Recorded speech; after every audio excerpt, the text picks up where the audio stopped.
foi esse processo final de apresentação do plano de legado? Então, contei um pouquinho na outra sessão, mas vou recuperar.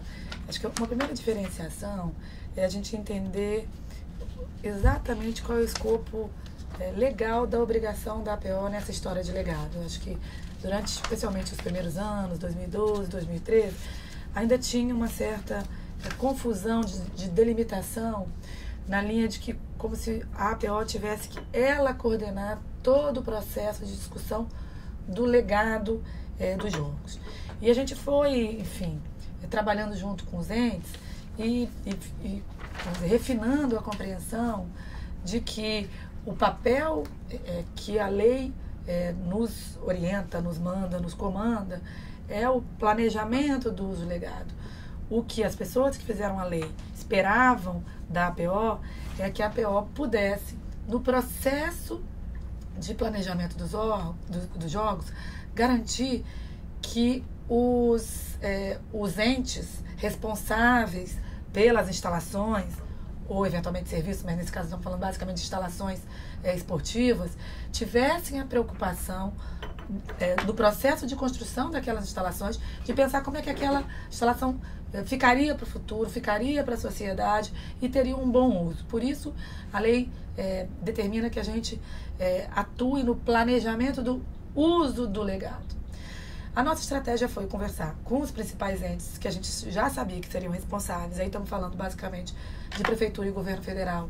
E o Governo Federal, vou falar o bracinho Exército, Forças Armadas, porque tem toda a discussão lá de Deodoro. O Governo do Estado, nessa história, ele tem, na matriz, ele não tem nenhuma ação específica, são coisas muito pontuais, do ponto de vista das instalações. E a gente veio discutindo com eles, fizemos um subgrupo de trabalho, para entender como é que estava o processo de montagem disso, ao longo, especialmente de 2013 e 2014. Esse grupo funcionou com alguma regularidade, mas ambos ainda tinham um nível de imaturidade, especialmente sobre o processo de gestão futura. Algumas coisas estavam claras, a gente foi montando um sisteminha, a gente foi delimitando valores a serem usados, algumas coisas que já estavam definidas a gente foi discutindo com eles. Mas, conforme eu falei, acho que a Prefeitura, no primeiro momento, avançou bastante em algumas compreensões, especialmente no uso futuro, da Arena do Futuro e de algumas instalações que já, desde o primeiro momento, eles já saberiam que iam ter algum tipo de retrofit ou de desmonte, e era necessário que, quando fosse montado, seria assim, porque tem a ver com material, tem a ver com forma de montagem. E o Governo Federal, de alguma forma, demorou mais tempo discutindo e amadurecendo o processo de como seria a gestão. Eu falei com vocês, recuperei um pouco, que no primeiro momento tinha uma discussão sobre uma possível modelo de universidade, depois numa OS, e finalmente eles chegaram agora à definição. Então, acho que a APO, durante esses 2 anos, ficou acompanhando esse processo, estimulando e provocando para que algumas decisões fossem tomadas, de alguma forma, com as premissas colocadas, que a responsabilidade era deles. E ao passo disso, a gente tinha especialistas, e que são especialistas que trabalham com isso, formulando ao longo do tempo quais seriam as proposições e quais são os gaps que precisariam estar nas propostas, ajudando a orientar os responsáveis, os técnicos responsáveis dos entes federados, quais são os itens que seriam importantes que estivessem nas propostas deles. Então, por isso que eu acho que nesse sentido a APO cumpriu o seu papel. Acho que ao entregar, a gente fez 3 produtos, né? A gente fez um primeiro relatório situacional entregue em 2014, um segundo relatório situacional em 2015 e agora, não, desculpa, o primeiro em 2015, o segundo no comecinho de 2016 e agora finalmente a gente entregou o relatório final. Eu acho que a gente teve um sucesso. Falei com vocês que no próprio relatório final a gente tem algumas sugestões ainda e a gente sinaliza ainda alguns campos que precisam ter um nível de maturidade, mas que fazem parte do processo e que a gente acha que, de fato, nesse sentido, o grande perigo de ter elefantes brancos, de não ter rumo, das pessoas esperarem os jogos passarem para começarem a pensar no que vai fazer, como aconteceu em Londres, como aconteceu em algumas outras situações em Atenas, eu acho que esse risco a gente minimizou bastante. Uhum. Durante as Olimpíadas, né, assim, essa questão do legado tá, vamos dizer assim, na agenda de todos os setores, né? Seja dos críticos dos Jogos Olímpicos e Paralímpicos, seja dos, vamos dizer assim, das pessoas animadas com esses eventos. E durante as Olimpíadas, se eu não estou enganada, muito em função do grupo, do Comitê Popular da Copa das Olimpíadas, né, foi colocado uma escultura de gelo na praia de Copacabana, escrito legado, que foi derretendo, né, assim, foi bastante noticiada, principalmente na mídia alternativa, né, na grande mídia a gente não teve uma grande repercussão, mas eu queria saber, assim, se esse tipo de crítica, né, e assim, falei durante as Olimpíadas, mas a gente já vem desde antes da candidatura com essa preocupação do legado e foi se acentuando, né? Eu queria saber em que medida essas críticas foram importantes nessa reta final ou não. Então, eu vou fazer uma fala assim, e não é para fugir da pergunta não, mas assim, quando eu falei que no caso da APO, especificamente, ficou muito claro e delimitado o escopo do trabalho da APO, restrito à matriz de responsabilidade. E na matriz de responsabilidades são basicamente instalações olímpicas. Essa discussão que a sociedade trouxe, ela tinha menor aderência nesse processo. Quando a sociedade está reclamando, e eu posso até me posicionar pessoalmente sobre esse processo, sobre o legado que os Jogos deixam para a sociedade brasileira, ela não está preocupada necessariamente com o que vai virar a instalação de tênis ou a instalação de handball. Ela está falando no legado mais estrutural mesmo, que neste caso não é o escopo legal que a APO tem que acompanhar, não está ali naquela matriz. Ela está falando justamente num outro grupo de ações que justamente se chama, que a gente chama na peça orçamentária, plano de antecipação de políticas públicas.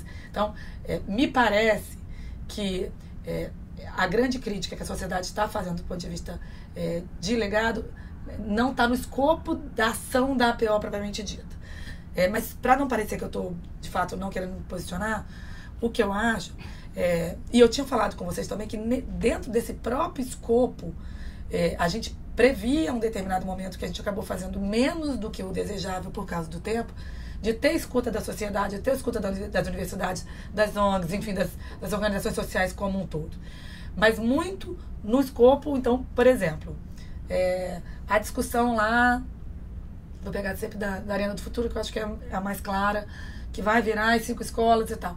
A gente sabe do modelo proposto pela prefeitura, a gente fez algumas propostas e acentuou e sinalizou algumas preocupações que a gente gostaria, mas a gente gostaria de trazer num seminário alguns especialistas para ver, então, esse modelo de escola mesmo, será que, não numa linha de ficar questionando se a prefeitura fez o certo ou não, mas numa linha de ajudar a fazer proposições e contribuições.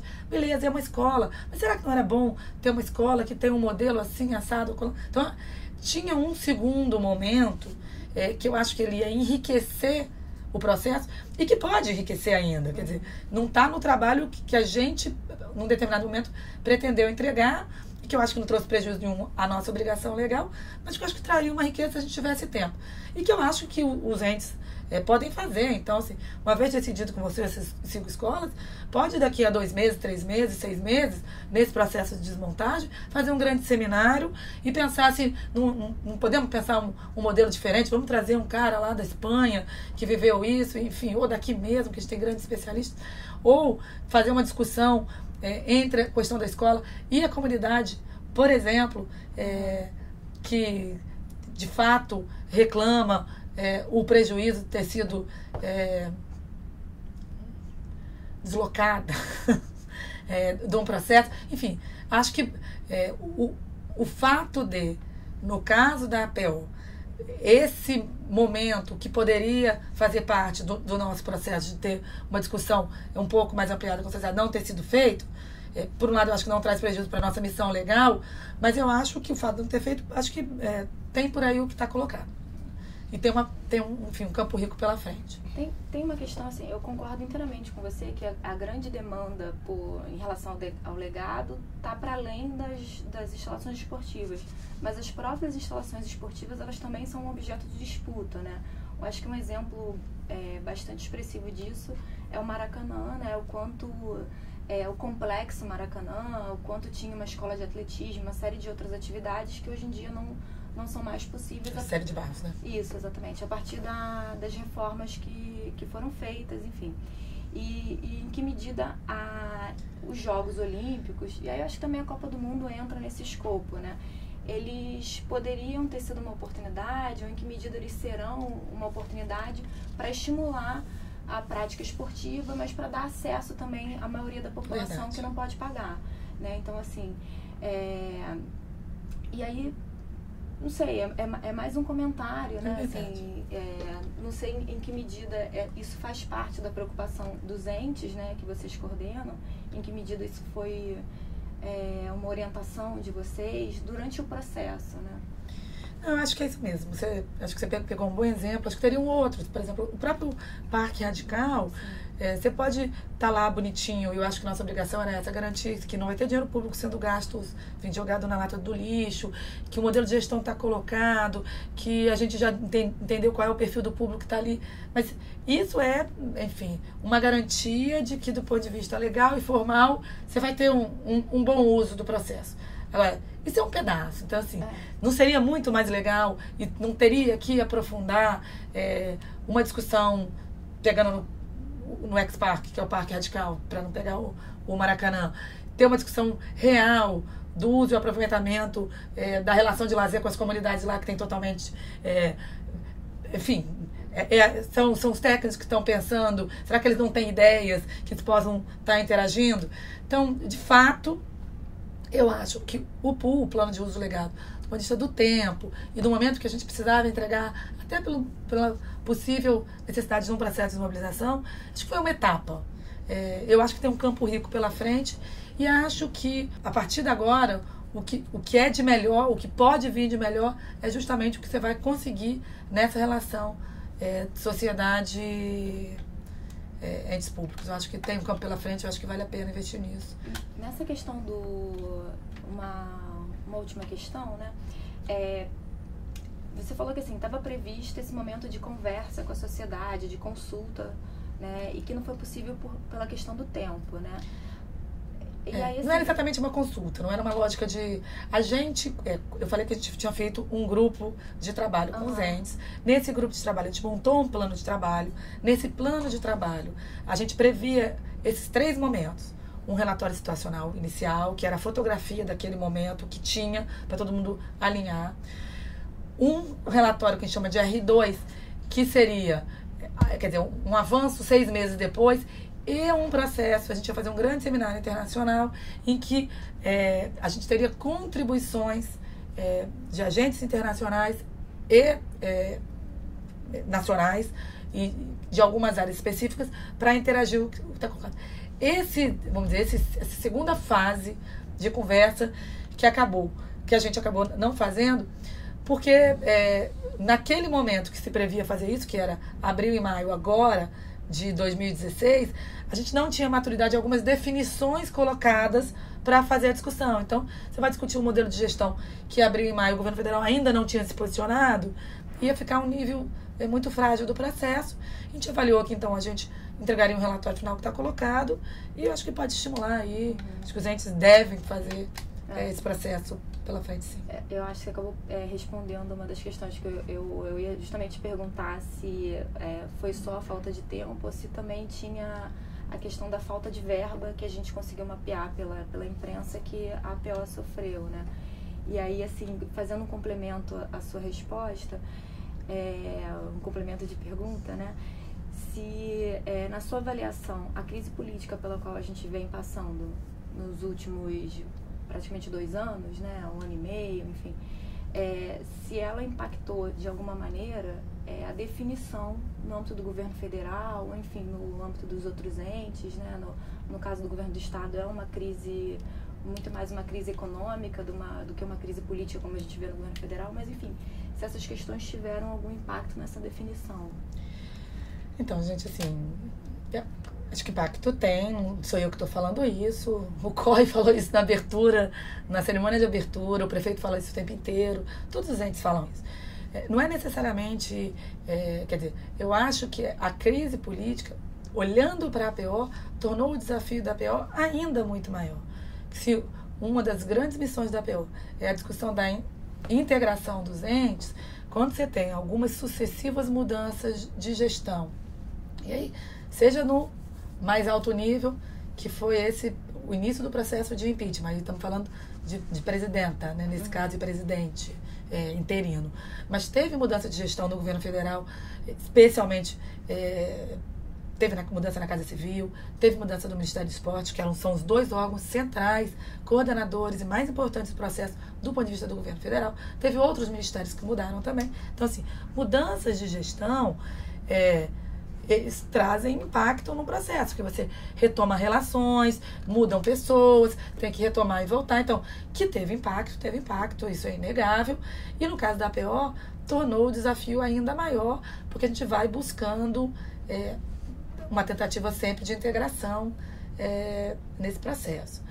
Mas aí, acho que a gente brinca que, né, todo mundo fala isso, né? Em 2009, ninguém imaginava que você tinha um cenário tão desafiador, né? Por um lado, uma crise política real, que afeta mais diretamente o governo federal, mas afeta. Você tem uma crise econômica que afetou muito diretamente o governo do Estado, que tinha um papel bastante hegemônico no processo.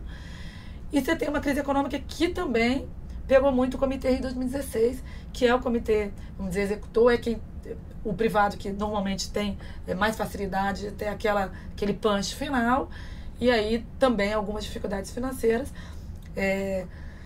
trouxeram um desafio maior no processo.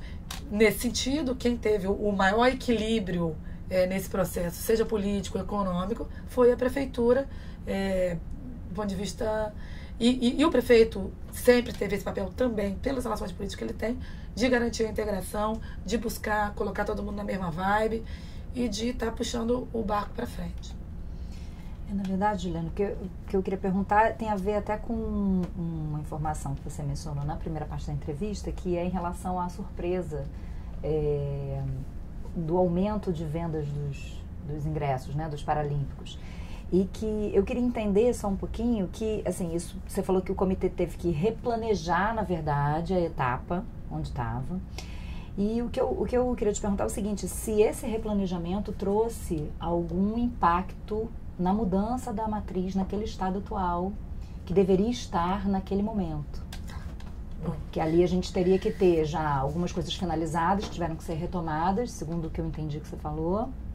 E que se isso trouxe, na verdade, algum rearranjo financeiro até, né, de infraestrutura.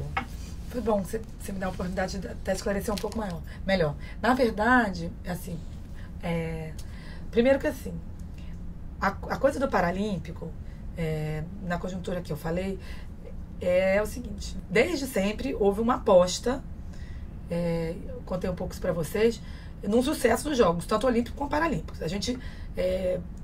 imaginava, tanto que as contratações sempre foram contratações full, digamos assim, dando conta do sucesso e do escopo que vai estar colocado.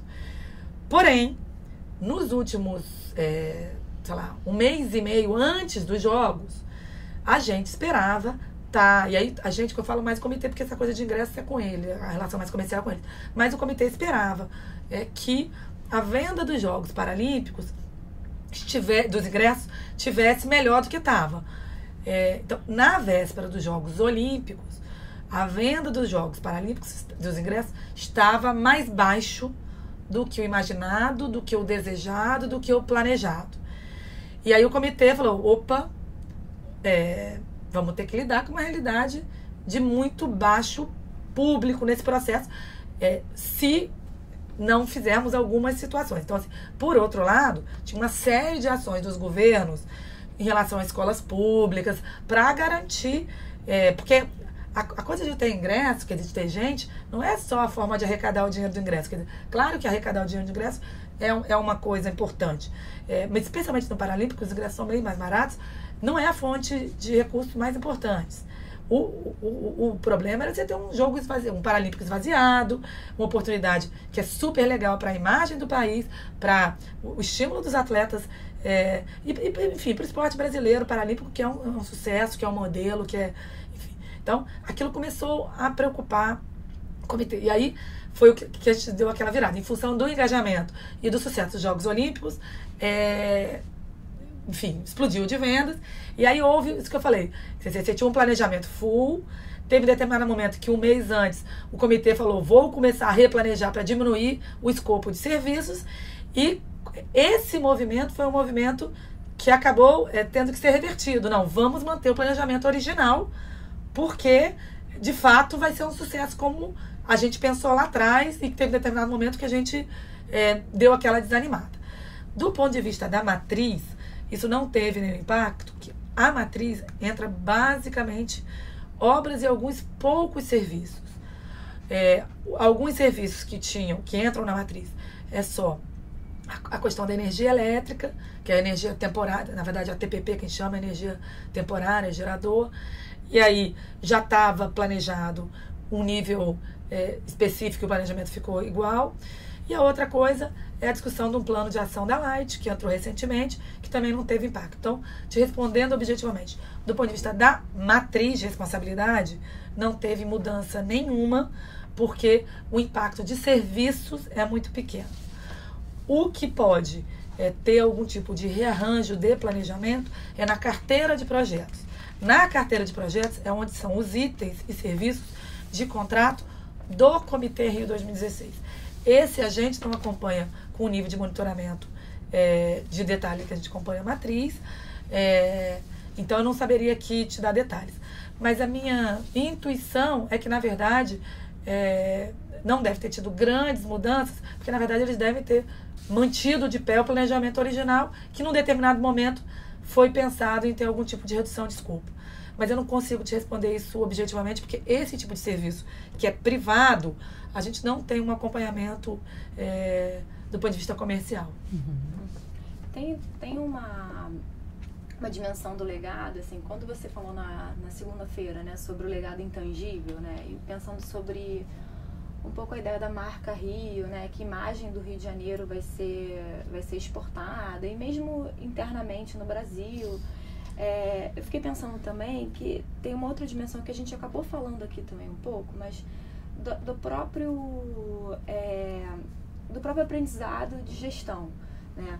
Você até mencionou que vocês vão fazer um workshop na Casa Brasil, mas pelo que eu entendi é muito focado no uso do software, né? Que, assim, do meu ponto de vista é um software genial, né? Assim, eu queria para organizar minha vida.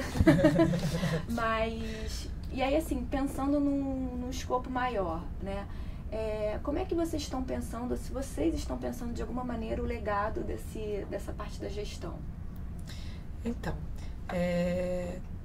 eu acho que aquilo que eu falei um pouco na sessão anterior, foi uma primeira grande experiência de consórcio público federativo, com um detalhe, que é você ter um braço que não faz parte do consórcio, que é o braço privado, que é o comitê, e com um bando de outras instituições que orbitam e que fazem parte do nosso processo democrático institucional da governança, que são os órgãos de controle, por um lado, e uma série de fóruns que estão colocados. Então, é um desafio mega grande. Eu acho que quer dizer, vocês conhecem muito bem os números. O Brasil nunca chegou perto de organizar um evento desse tamanho, dessa dimensão, desse escopo, com tantos entes envolvidos no processo. Eu acho que seria arrogante dizer que a APO coordenou todo esse processo de governança, a despeito de essa ser uma das nossas missões, quer dizer, ajudar no processo de governança, mas acho que tinham entes com protagonismos e hegemonias importantes, porque a gente foi tentando ajudar nesse processo. Acho que fica um legado, sim. Acho que fica um legado de aprendizagem e que acho que a gente foi construindo e aprendendo entre a gente, assim. Acho que algumas coisas, inclusive, que deram certo e outras que não deram.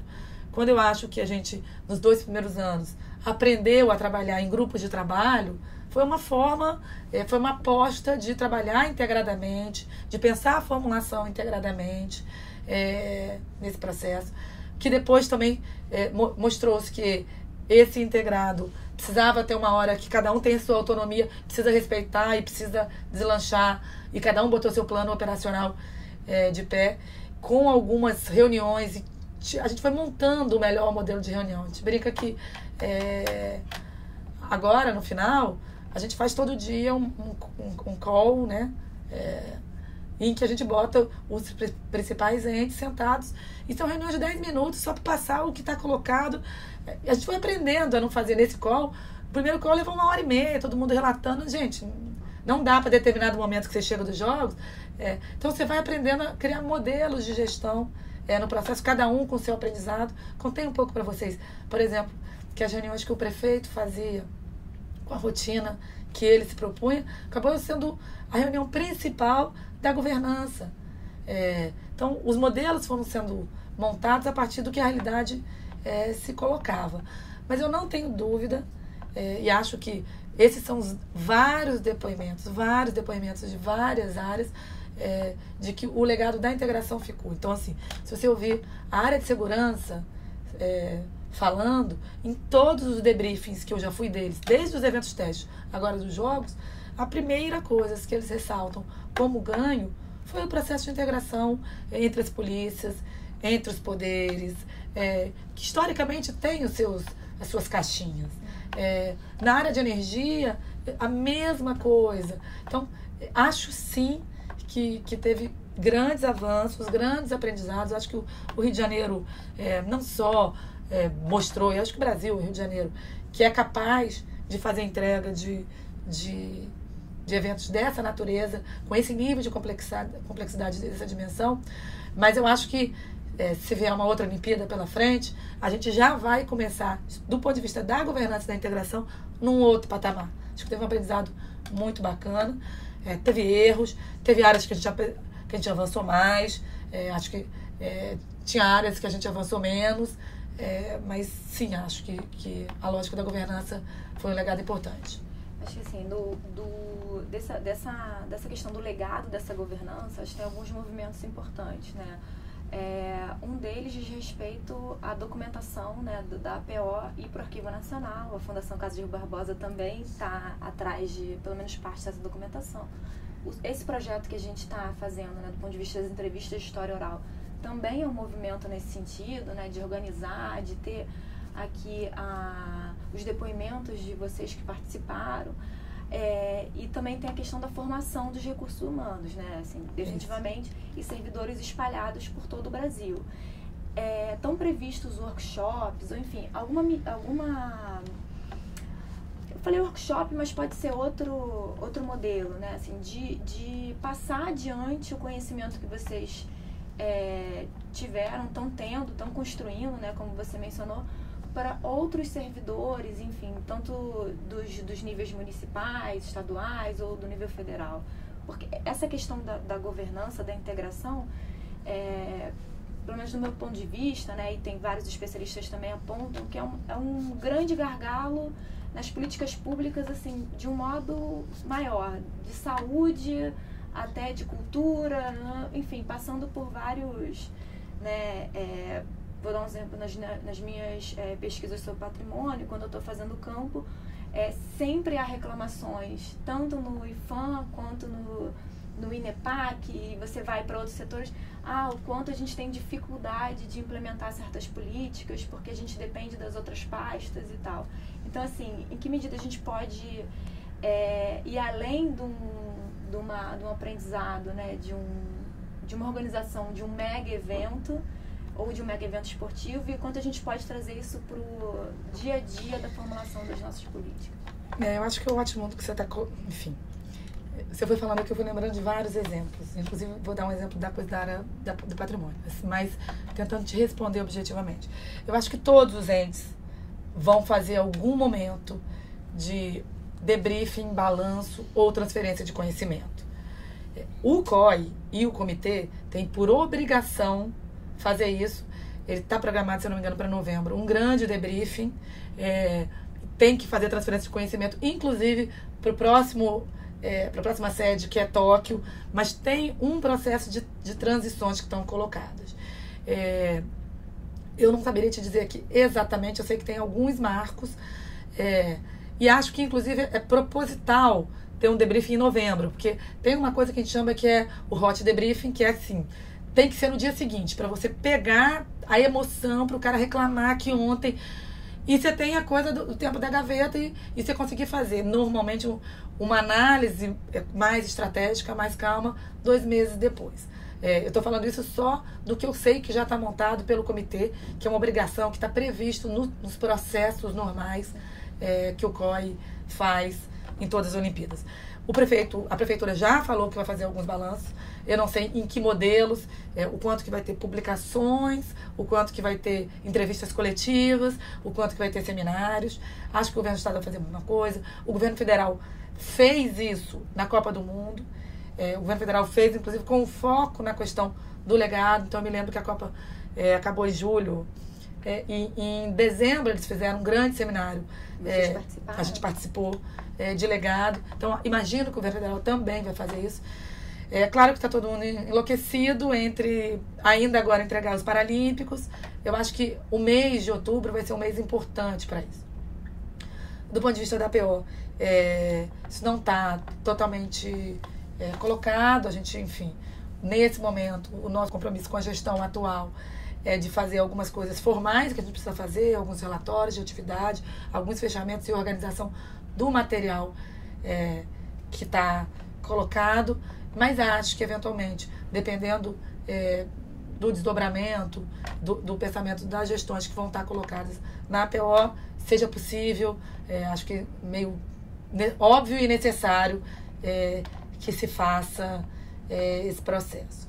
Mas você falou um exemplo aqui, quando você começou a falar do IFAM e do INEPAC, que é uma coisa que eu não falei, mas eu acho que todos os gestores falam muito, que é um pouco ver os Jogos Olímpicos e Paralímpicos como uma oportunidade, de fato, de alavancar questões históricas que deveriam ser feitas, mas que não são feitas. Então, assim, por exemplo, a área de Deodoro, ela tem uma situação fundiária de 100 anos, fundiária cartorial, que a gente falou, nunca se resolveria pelo nível de complexidade cartorial que tem que ser, se não tivesse os Jogos Olímpicos, se não tivesse a necessidade, e está se resolvendo.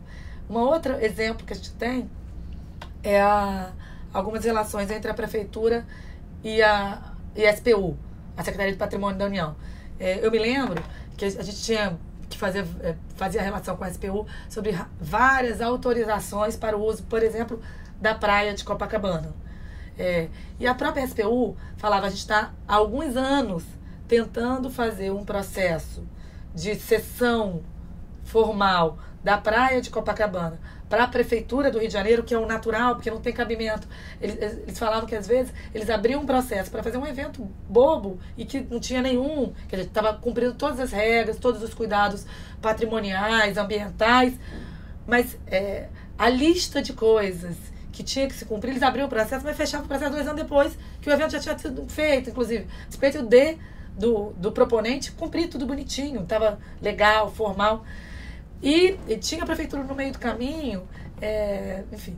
E aí uma das coisas importantes é que se alavancou esse processo dessa lógica de fazer a sessão formal, que foi fruto de uma MP. Então, assim, várias coisas que ao longo do tempo iam ficar históricas porque está na 19ª prioridade da não urgência da burocracia.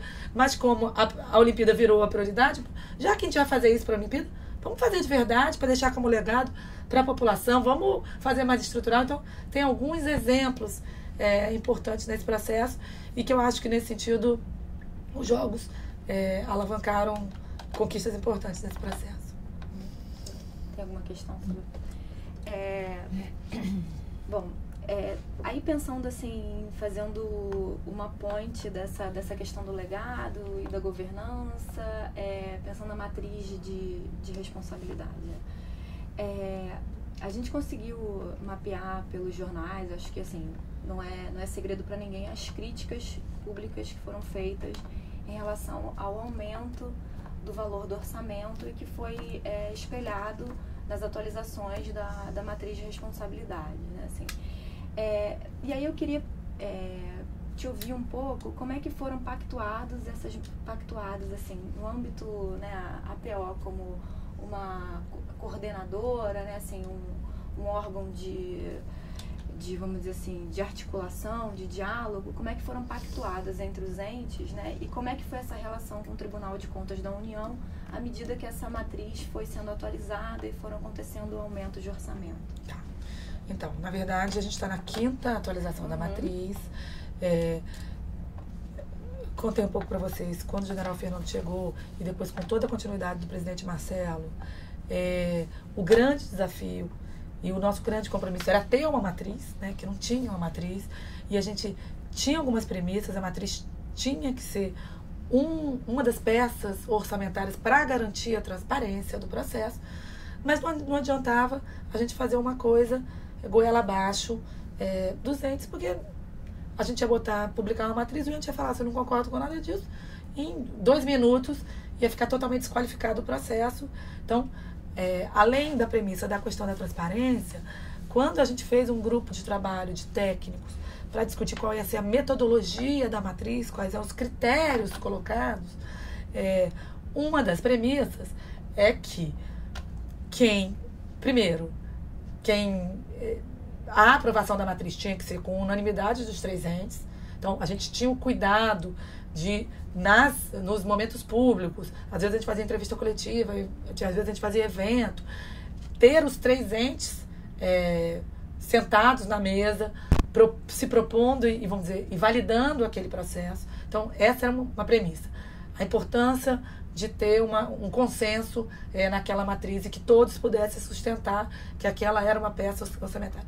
A segunda premissa, aquilo que eu já falei, é que fossem obras e serviços exclusivos para os jogos. Então, por isso, foi-se montado as duas outras peças, que eram o PA-PP e a carteira de projetos, porque desde sempre, nessa discussão da metodologia, o comitê foi consensuado que a matriz seria só dos entes públicos, que as ações e os serviços e as contratações do comitê teriam na carteira de projeto. E a terceira e última premissa é de que quem propunha o que estava sendo colocado era o ente. Ele é o melhor, enfim, e o mais qualificado, o mais ungido juridicamente, politicamente, para dizer o que ele acha que tem que estar colocado. Claro que bom, então o que a APO faz nesse processo, né? O que a APO faz não só é tentar garantir uma rotina e uma metodologia de reuniões para montar, como eventualmente a APO pode também fazer proposições de coisas que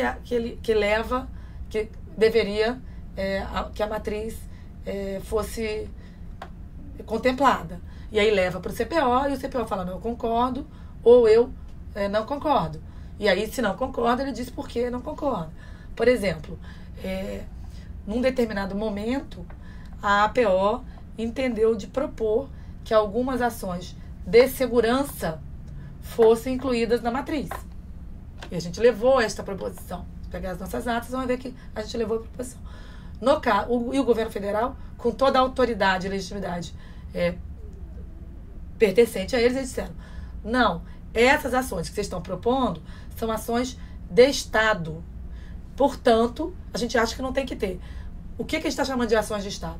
Qualquer grande evento que o Estado brasileiro fosse receber, precisava ter esse nível de proteção e de oferta do governo brasileiro, porque a gente no comitê, no dossiê de candidatura, disse que a gente garantiria o nível de segurança X.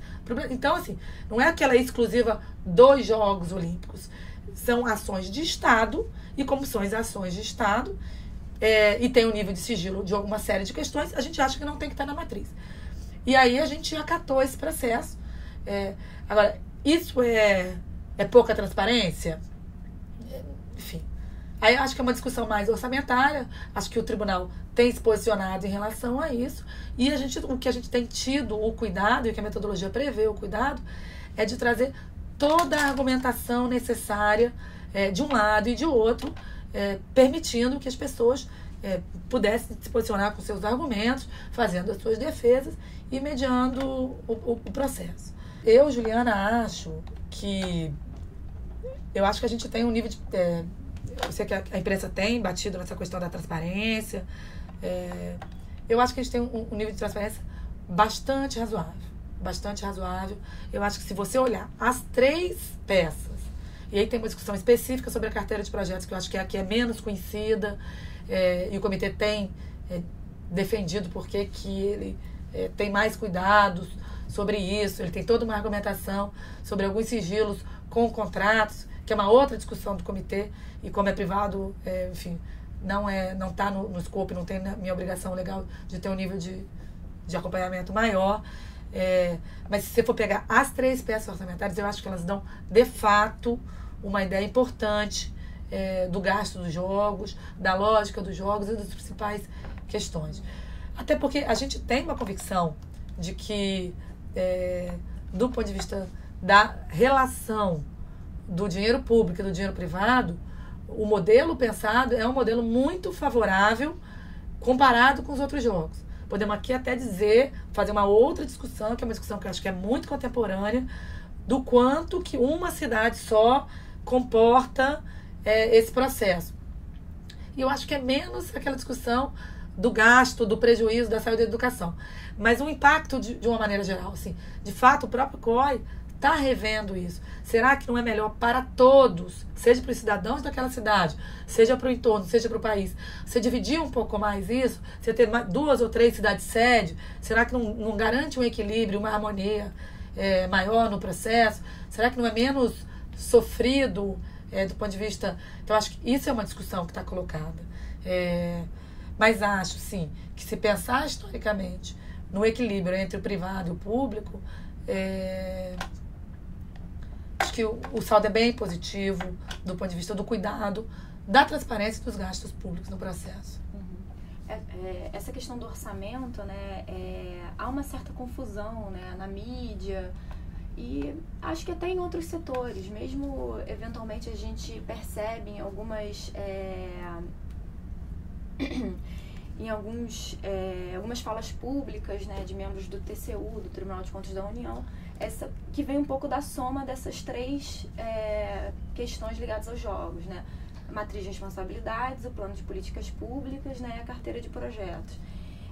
Em que medida vocês tiveram que responder justamente a esses órgãos, ou enfim, não só a imprensa, né, um pouco explicando em que medida também, na sua percepção, né, essa confusão, ou enfim, não sei se propriamente uma confusão, vem em função da crítica de alguns setores que parte da carteira de projetos, ou enfim, mesmo pensando o plano de antecipação de políticas públicas, a parcela que é do setor privado, né, há uma crítica de alguns especialistas dizendo que parte dessa verba também poderia ser entendida como um dinheiro público por conta de financiamento, dos créditos, da isenção fiscal, enfim, do que quer que seja, assim. Então, eu queria saber, assim, quanto isso passou pelas discussões de vocês ou não na PO. Então, em várias situações passou, assim. O TCU, a gente tem uma série de auditoria. Primeiro, acho que, assim, não vou fazer aqui discurso retórico, mas de fato acho que a gente precisa valorizar o papel dos órgãos de controle e fiscalização. Então, quanto mais a gente vê esses órgãos como parceiros e não necessariamente como inimigos, acho que ajuda na relação. Porque, de fato, eles estão cumprindo o trabalho deles, de fato, eles têm premissas que estão colocadas, e a gente, como gestor público, já sabe que estamos submetidos a esse processo, que temos que estar e que isso tem que ser uma coisa natural e legal no processo. Então, essa acho que é uma primeira coisa que eu queria dizer. Então, a gente tem uma série, passou por uma série de auditorias, ainda tem algumas auditorias colocadas, e em algumas situações a gente foi respondendo como que, do ponto de vista legal, a gente tinha algum nível de governança, algum tipo de atuação, e a gente vai comprovando esses processos. Então, por exemplo, do ponto de vista da questão da abertura mais dos itens da carteira de projetos, o TCU nos cobrou. E o que a gente disse foi que a gente já tinha feito algumas cobranças para o Comitê Rio 2016 e eles responderam para a gente a mesma coisa que responderam para o próprio TCU, que tinha um nível de judicialização do processo e que, portanto, quando aquele nível de judicialização tivesse resolvido, eles iam responder. Então, aí, nesse sentido, o TCU tem uma percepção. Se eles que têm um poder fiscalizatório legal, de arbitrariedade, de multa, não conseguem, não adianta exigir que a APO vai cumprir esse processo.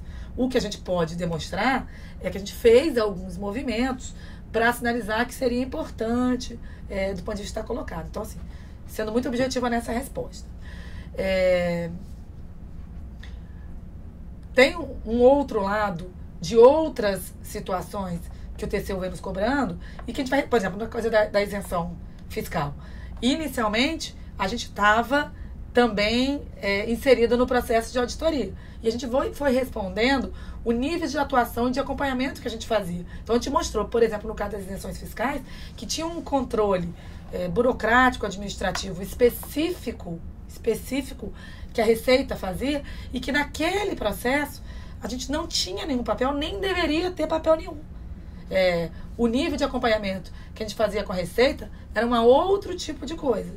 E aí, então, nesse sentido, o TCU acatou, concordou e, no caso do último acordo, nos tirou do processo. Então, assim, o nosso dia a dia é ser, de alguma maneira, ativado, perguntado por uma série de questões dos órgãos de controle.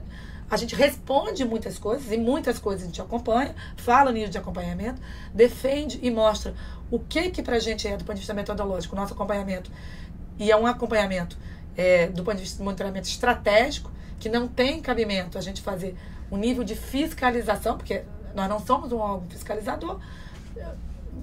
Hoje eu posso dizer, claro, esses processos ainda vão acontecer, que na grande maioria das situações as auditorias têm sido muito positivas, seja pelas respostas que a gente tem dado, seja eventualmente pelas situações que a gente tem explicado, mas acho que tem outras coisas que estão vindo por aí ainda. Sobre essa discussão de financiamento, eu acho que é uma discussão importante dentro da administração pública. Temos que só entender para onde que leva a discussão. O financiamento, sim, ele vem, alguns, especialmente esse da Olimpíada, de bancos públicos, portanto, pode ter esse olhar da lógica pública, na maioria das vezes com algum nível de subsídio, e, portanto, tem esse nível mas esse dinheiro volta para os bancos públicos e volta numa lógica privada. Então, parte dessas obras, quer dizer, estão ou no PAIPP ou estão na matriz, só que estão lá claramente. Então, ou seja, eles estão no processo de transparência. Eles não estão escondidos debaixo. Eles estão ali. Só que na contabilidade que se faz entre o tanto público e o tanto privado, uma parte desse financiamento entra no privado. Mas, assim, do ponto de vista da sociedade, que ele está na peça orçamentária, saber o valor que está colocado, saber o cronograma, agora, enfim, está tudo finalizado, assim, mas do ponto de vista da importância da matriz, quer dizer, o estágio da obra, com que nível de maturidade, qual era o valor, quem é o ente responsável, e se é público ou privado, do ponto de vista desse nível de transparência, estava colocado e eu acho que estava contemplado. A outra discussão é a leitura e a interpretação do quanto que tem os pesos públicos e privados no orçamento. Mas eu acho que, para a transparência, essa não é a pegada mais importante da discussão. Bom, tem uma questão assim que eu fiquei pensando desde de segunda-feira, né? Você falou que no dia da abertura, né, antes da gente ir para as outras perguntas, já encaminhando para a reta final, né? Que que você ficou no Maracanã, né? Cedo. Desde cedo e tal. E com uma série de problemas com o Ministério do Trabalho, né? Nesse caso até foi uma série de soluções com o Ministério do Trabalho, assim. Eu estava contando, na verdade eu dei um exemplo de coisas que, do ponto de vista, quer dizer, a APO não tem um papel operacional, não tem e não tinha que ter. A operação, estava contando um pouco que, assim, a operação, especialmente a cerimônia de abertura, é uma operação do comitê, aquela operação da cerimônia. Só que os governos todos têm um trabalho. Então, você tem as forças de segurança trabalhando, você tem a vigilância sanitária trabalhando. E no caso do Ministério Público do Trabalho, a gente tinha uma relação importante com eles, de um comitê, de um grupo de trabalho, que é o Comitê de Trabalho Recente, porque o papel da APO é basicamente de integrar e articular o processo. Então, é um dos grupos de trabalho que a gente participava, eu participava particularmente. Então, por um lado, o meu papel, e aí era sensibilizar, e todos foram sensibilizados, da importância do trabalho, seja do Ministério do Trabalho, seja do Ministério Público do Trabalho. Então, desde as questões mais operacionais, que é garantir credencial para todo mundo, para demonstrar claramente que a gente quer prover que eles façam o trabalho. E isso pode parecer uma coisa boba, é um exemplo, mas é uma maluquice, gente. Você tem 40 mil pessoas trabalhando, então tem que ter 40 mil pessoas sendo credenciadas com um nível de segurança que é top, top, top. E que tem que ser isso, porque era um chefe de... Enfim, o nível de segurança era muito importante. Então, ao mesmo tempo que você tem que garantir que os órgãos fiscalizadores entrem a tempo e a hora, com uma credencial, com menos fila, você tem que garantir o nível de segurança que está colocado. Então, assim, o exemplo foi, como eu conhecia as pessoas, uma das minhas tarefas era garantir e acompanhar as pessoas do Ministério do Trabalho e do Ministério Público do Trabalho, mas foi um pedido que o comitê fez. Juliana, junta todo mundo, fica lá, para você conseguir passar eles na frente do credenciamento, chamar a pessoa que a gente sabe que, se o cara chegar lá e tem uma fila de 400 pessoas, ele pode, por lei, querer mostrar que ele tem a obrigação de entrar, mas a Polícia Federal vai, por outro lado, dizer o seguinte, que ele tem a obrigação de fiscalizar o cara e que ele vai ter que estar na fila dos 400. Então tem que ter alguém, nesse caso, estou dando só um exemplo da minha função ali, operacional, que fale, olha, Polícia Federal, é isso mesmo, ele vai passar pela sua revista, mas ele tem que entrar antes, porque ele tem que fiscalizar se o trabalhador está com condições de trabalho decente, está com não sei das quantas. Então, assim, é um pouco para garantir que as forças públicas todas possam trabalhar com todo o seu potencial, com toda a sua... Então, esse foi só um exemplo, que eu estava ali para... E as pessoas, inclusive para distensionar uma relação que as pessoas acham que pode ter, que o comitê poderia querer brecar o Ministério do Trabalho, porque por pressuposto só dá dor de cabeça. E era o contrário. O meu combinado das minhas funções era, Juliana, você tem que estar ali para mostrar a eles que a gente quer que eles estejam aqui, que de fato não vamos ter problema.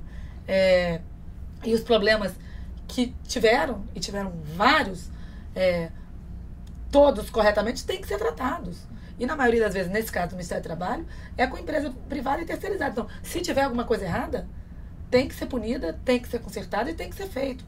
Enfim, harmonia de trabalhos, cada um fazendo o seu. Acho que essa é uma questão interessante, né? Eu fiquei imaginando que tipo de questão que tinha acontecido com o Ministério do Trabalho, então foi bom até perguntar, porque imagino que essa questão com o Ministério do Trabalho tenha acontecido com, assim, de todos os agentes reguladores faziam isso, Então, assim, para a gente perceber o nível, né? Assim, o nível de governança, o nível também de articulação, de organização de um evento desse porte, né?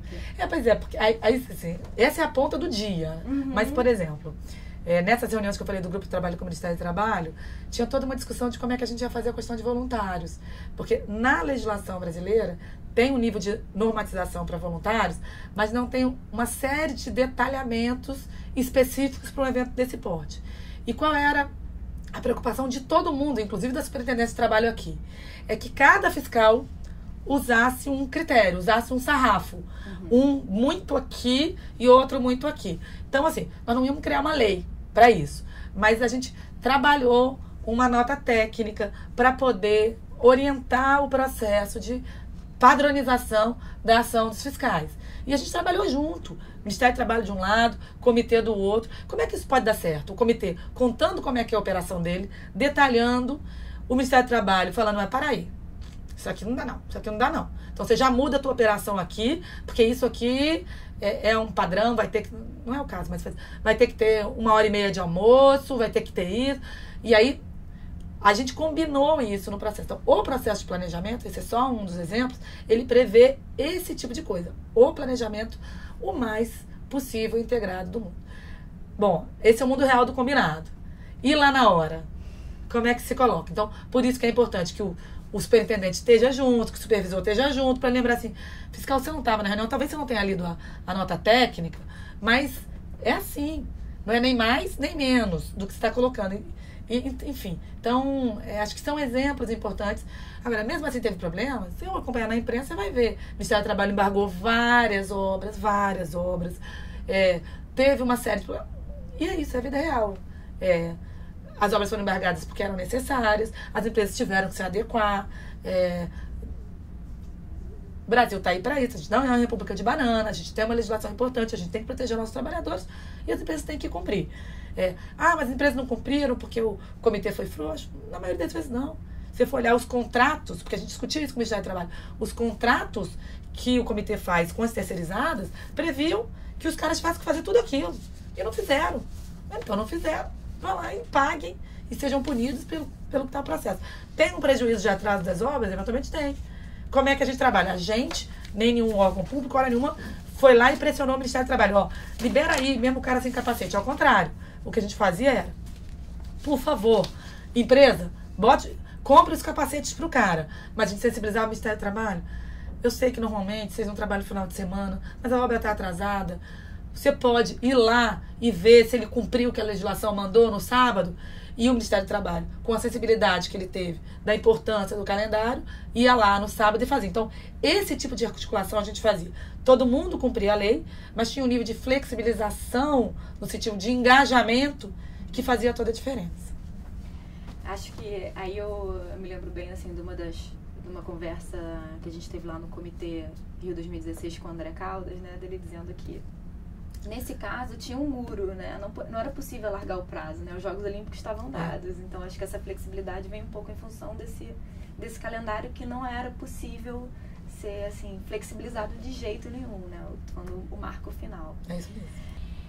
A gente teve em vários momentos, e aí também mais recentemente, diversas manifestações, tanto da mídia brasileira, quanto de associações da sociedade civil, quanto também da mídia internacional e várias outras questões, pedidos, né, demandas de que o Rio de Janeiro não fosse mais a sede dos Jogos Olímpicos, né, 2016, né, que fosse uma mudança para outra cidade. Às vésperas dos Jogos, agora eu não me lembro mais se foi em maio, abril, enfim, por volta teve um manifesto de cientistas, cerca de 160 cientistas, em sua maioria estrangeiros, né, dizendo que não era possível fazer os Jogos Olímpicos aqui por conta da questão da Zika. Mas a gente tem desde a Zika, desde o problema na Baía de Guanabara, desde questões de segurança, enfim, tem esse clima, assim. Em algum momento, essas pressões, essas críticas ou esses pedidos, você sentiu assim, alguma possibilidade, alguma manifestação do COI ou mesmo de qualquer um dos entes de cogitar essa possibilidade de mudança de sede ou de adiamento dos jogos? Não, acho que em momento nenhum passou por cabeça de nenhum dos gestores do processo qualquer mudança nesse processo. Claro que eu não estou dizendo que eu frequento todos os fóruns de governança, eu tenho um nível de participação, mas nos fóruns que eu participei, esse era um cenário que não era sequer cogitado. O que não significa que todas essas questões que você colocou aqui, elas eram pertinentes, elas eram preocupantes, e o que a gente fazia era tentar lidar com elas e minimizá-las ou anulá-las. Então, no caso da Zika, de fato, a gente fez uma série, quer dizer, a Zika não era um problema do Rio de Janeiro, é um problema nacional de saúde pública, verdadeiro, importante, sério. A gente sabe que, de fato, do ponto de vista do perfil dos jogos, teve impacto ainda. Então, assim, a gente sabe que vários estrangeiros deixaram de vir com preocupações. Então, para a imagem do país, acho que teve um prejuízo, mesmo que, claro, agora com jogos passados, ninguém pegando Zika, a goleira americana pedindo desculpas, acho que claro que minimizou, mas assim, na venda de ingresso, na vinda do equilíbrio entre estrangeiros e brasileiros, teve impacto.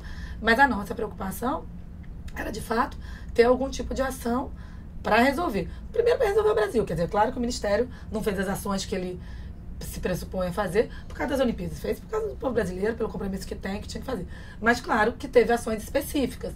Muitas vezes de esclarecimento. Então, assim, a gente não tinha dúvida que, do ponto de vista da Zika, não era um problema para os jogos.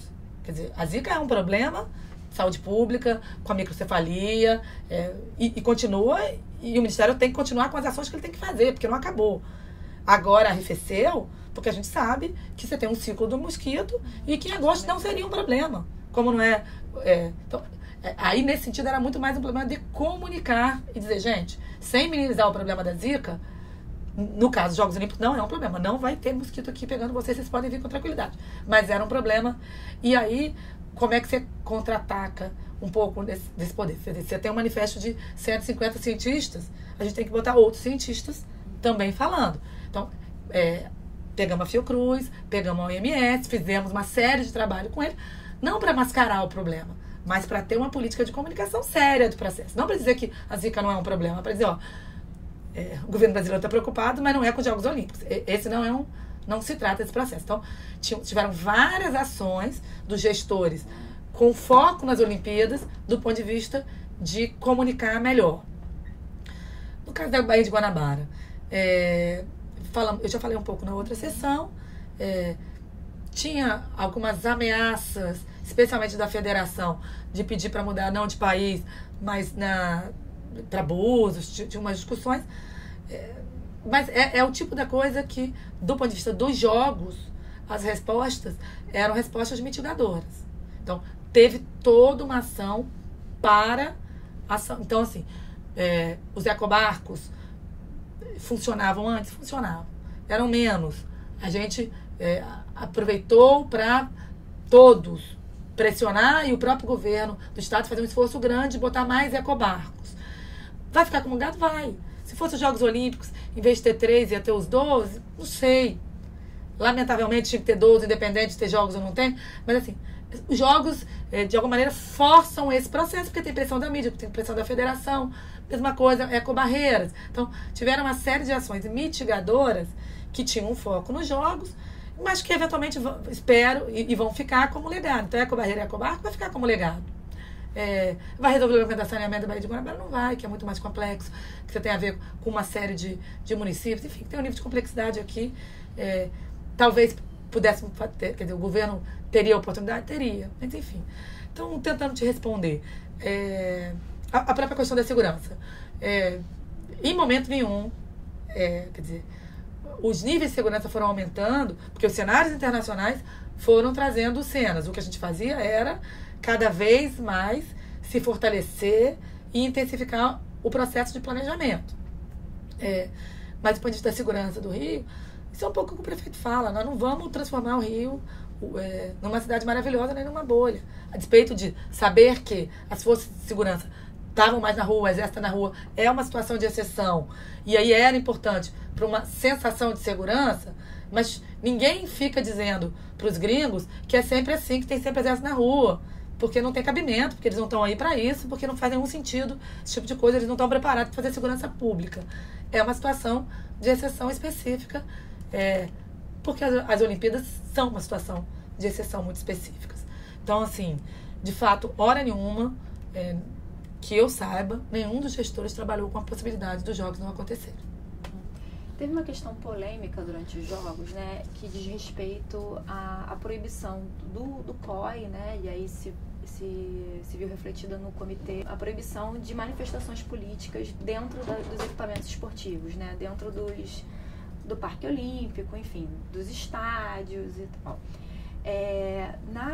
no acompanhamento das ações de segurança, enfim, em algum momento essa questão veio à tona, né, assim, de o que seria feito nesses casos? Então, tem algumas discussões de segurança que são, vamos dizer, tem um nível de planejamento de segurança que é sigiloso e que só os órgãos de segurança trabalham com isso. Nas reuniões que eu participei, essa não era uma pauta colocada. Você tem, por exemplo, e eu estou falando menos do ponto de vista de fora dos estádios, você tem uma série de procedimentos que os órgãos de segurança pública avaliam e planejam. Então, eles vão fazendo os seus cercos e vão avaliando, dependendo do nível de intensidade que a manifestação pode ir ganhando. Aí você tem uma série de procedimentos que eles vão colocando. Fecha a rua, abre rua, fecha aqui, comunica aqui, aumenta o que está colocado, e depende, quando tem barricada, quando tem fogo, o que faz, chama não sei das quantas. Então, tem uma série de procedimentos que tem a ver com o procedimento deles. Do ponto de vista do interior das instalações, e nesse caso, tem um nível de delicadeza muito maior, porque não tem a ver com uma discussão de segurança propriamente dito, tem muito mais a ver com um processo de manifestação democrática do processo. Isso não estava colocada, assim, nos momentos que eu participei, pelos órgãos de segurança. Até do ponto de vista da polêmica, até onde eu vi naquele primeiro momento que tinha esta orientação, o soldado lá, da Força Nacional, ele era o portador de uma decisão que estava colocada e que rapidamente, de alguma maneira, mostrou a sua fragilidade do ponto de vista legal, do ponto de vista constitucional, e aí ficou muito claro que era muito mais uma recomendação, um procedimento do COI, com um discurso de que os jogos são espaços de união e que, portanto, a divergência política podia criar algum tipo de adversidade que poderia gerar alguma situação de insegurança no processo ou de conflito, mas não dá para não lidar com a situação do contexto da conjuntura brasileira, né? Quer dizer, nós não estamos... os exemplos que eles davam são exemplos de conflitos religiosos, da questão de Israel. Quer dizer, o Brasil estava passando e está passando por uma situação muito específica em que as pessoas têm se manifestado e têm que ter espaço para manifestar. E eu acho, aí é uma opinião muito pessoal, eu acho que o COI, o comitê e os órgãos foram sensíveis e entenderam que, nesse momento, garantir o direito de livre expressão das pessoas era uma coisa fundamental e que transformar isso numa questão de segurança não ajudaria em nada, só atrapalharia no processo, que, portanto, o natural é que as pessoas pudessem se expressar, porque é uma conjuntura muito específica. Do ponto de vista de manifestações nas ruas, né, então, assim, para fora dos equipamentos esportivos, você falou um pouco agora, né, de que era uma pauta, né, como é sempre uma pauta das políticas públicas de segurança, assim, mas do que você acompanhou, era esperado um número maior de manifestações ou isso que o que aconteceu era o cenário que se estava imaginando?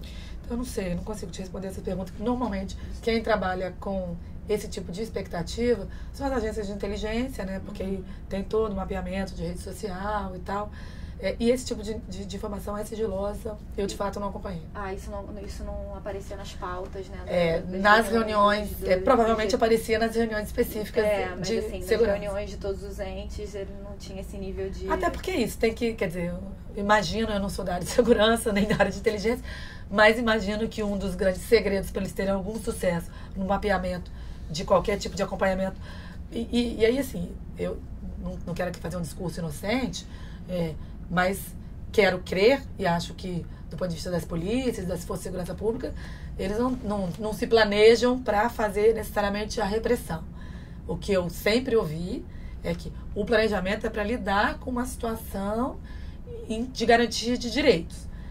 Direitos do evento acontecer, direitos do outro manifestar. Eu acho que esse tem sempre sendo o desafio das forças de segurança. E acho que um dos segredos dele é justamente como é que eles mapeiam esse processo. Mas aí eu consegui mapear, Juliana, algumas reuniões, por exemplo, que você teve com a Prefeitura de Niterói, a Secretaria de Turismo e Lazer, né, de algumas possibilidades de parceria. Essa prefeitura, ela essa gestão divulgou as reuniões, então foi possível acompanhar um pouco buscando parcerias para programações culturais, entre outras questões. Bom, fica claro que é o interesse também de, a partir dos Jogos Olímpicos, promover a cidade, né? Você foi procurada por outras prefeituras, assim, ou a APO, de alguma maneira, foi procurada buscando essas parcerias, né? Buscando, vamos dizer assim, interiorizar ou capilarizar a visibilidade que os Jogos estavam trazendo para o Rio de Janeiro? Então, a gente, na verdade, a APO é um consórcio público da cidade do Rio, do governo federal e da prefeitura. Tanto que a gente, por exemplo, toda a discussão das cidades do futebol, que na verdade, né, você teve outras cidades sede do Rio, do Brasil, a gente fica falando só no Rio, mas teve outras cidades que o futebol estava colocado. Como a gente, do ponto de vista do nosso consórcio, é só o Rio de Janeiro, a gente tinha muito cuidado em não pular o corguinho. Então, até a própria cidade de futebol, a gente acompanhou no nível que era o compromisso do dossiê de candidatura. Acompanhava como é que estavam os contratos, a mesma coisa do revezamento da tocha. A gente teve um nível de acompanhamento mais estratégico. Então, a gente, de fato, buscava estar dentro do escopo só do Rio de Janeiro. No caso de Niterói, era muito por causa das minhas relações pessoais, porque como eu trabalhei muito tempo na prefeitura de Niterói, eu conheço os gestores atuais, os gestores nos procuraram. A gente fez uma primeira reunião com o presidente.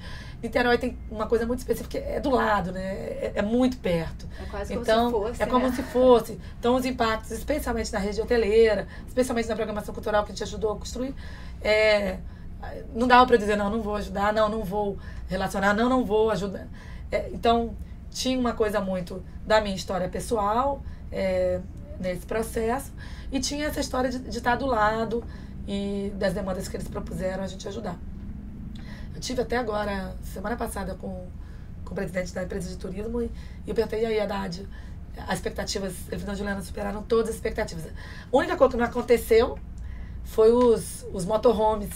Estavam planejados os motorhomes ficarem em Niterói, mas é porque não apareceram motorhomes. Então não ficaram em Niterói, acho que nem em lugar nenhum, do ponto de vista de pode ter tido 1 ou 2, mas aquela história do evento motorhomes que teve na Copa do Mundo, que foram todos para a praia de Copacabana, depois de um dia para o outro teve que montar todo mundo lá pro terreirão do samba, e aí como vai aparecer milhões de motorhomes, nossos irmãos vão vir para cá, vai entupir isso aqui de argentino, e a gente já tem que planejar algum lugar, e aí nesse sentido ia ser em Niterói, estava sendo pensado para lá, não apareceram os argentinos que não gostaram da experiência de motorhome na Copa. Acho que isso vem muito em função também da própria característica das torcidas de futebol, né? Assim, O perfil é bem diferente. É muito diferente. É bem né? diferente. E eu fiquei Isso era uma coisa legal, vocês podiam depois procurar, não sei se interessa, o pessoal do comitê da área de experiência do espectador, que é o Hélio Cabral, eles fizeram ao longo do processo, antes do planejamento dos jogos e agora dos jogos, muitas pesquisas de opinião. Seja para pegar perfil de público, seja para ter nível de satisfação, de expectativa. Eu acho que vale a pena, de repente, vocês pegarem essas pesquisas. Eu não sei o quanto que eles estão divulgando isso, mas acho que é de interesse deles. Depois a gente pode fazer uma mediação, assim, porque são documentos consolidados que vão mostrando também um pouco o humor antes, como é que vai, qual é o perfil de família que vem, quem compra ingresso, quem não vem, para onde que vai. Faz um pouco o circuito, acho que pode ajudar aí na pesquisa. Interessante, sim. Eu fiquei imaginando muito isso, né, da reunião que eu tive acesso pesquisando na internet, enfim, foi uma pesquisa simples até de se fazer. Eu fiquei imaginando que talvez outras cidades pudessem ter procurado a APO como, assim, que era o órgão para inserir na programação cultural. Não, assim, isso é importante. Na programação cultural e no turismo a gente teve outras, porque assim, o governo do estado, por exemplo, a gente tinha o GT de turismo. Então o governo do estado, ele já trazia as demandas dos secretários de turismo do estado todo. Alguns procuraram, Friburgo procurou, Teresópolis procurou, mas o que a gente tenta sempre botar é numa lógica governamental, numa lógica institucional do processo e ter menos essas relações bilaterais. No caso da programação cultural, a mesma coisa. Então, assim, o que a gente sempre buscou era, chegava um prefeito, a gente recebia, falava, mas falava assim, olha, o governo do estado... E aí vinha tematicamente o processo. A gente sabe que a prefeitura, o prefeito, fez bem esse papel de procurar alguns prefeitos, falar o quanto, estimular que eles se preparassem, falar, ó, não vai ser só no Rio. Friburgo, Teresópolis, Búzios, Niterói, de Caxias, Nova Iguaçu, todo mundo vai ter um impacto que está colocado. O prefeito fez, inclusive, mais do que isso. A Prefeitura do Rio, ele, de alguma maneira, protagonizou uma discussão sobre, com associações comerciais. Teve toda uma discussão que eu acho que era importante, talvez a gente depois recuperar. A gente participou pouco da discussão de feriados, de férias, como que eles fizeram a discussão, que não é uma discussão fácil com a sociedade, né? Tem um impacto real em alguns órgãos que geram economia no processo, então, de estimular férias coletivas, então, com tribunais ou com área judiciária. Então, teve toda uma política de estímulo e de reuniões para, onde puder ter férias coletivas em agosto, ter dado férias coletivas e, de alguma maneira, de tentar algum tipo de negociação com a questão de feriados. Eu acho que aí isso passou, sim, por outras cidades, não ficou só restrito ao Rio de Janeiro. Uhum.